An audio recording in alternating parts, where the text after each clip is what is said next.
Hi, welcome to Glider Fix. My name is Felicia. In this video, I'll be sharing with you on how to install Umingle app on your Android. Now, if you search from Umingle from my Play Store, you see I can't find it here. Now, to get Umingle, what you have to do is to go to any browser of your choice. So right here, you're just going to type in Umingle from the search bar. So right here you click on this first website. So this is how the interface of the app look. You must be up to 18 years before you be able to make use of this app properly, and you have to choose how you want the chatting to be.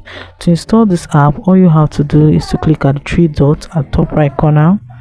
So from here you have to scroll, click on add to home screen. So you're going to see install option. Just click on it and it's going to take a few minutes to install on your device. So when it's installed, just let's check if it has installed. So mine is still installed, and you can see, so it has been installed. Just click on it here.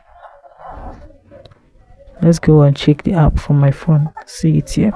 So guys, that is it on how to install Umingle on your device. If this video was helpful, please do well to follow Glider Fix for more fun tricks that make money. Thanks for watching.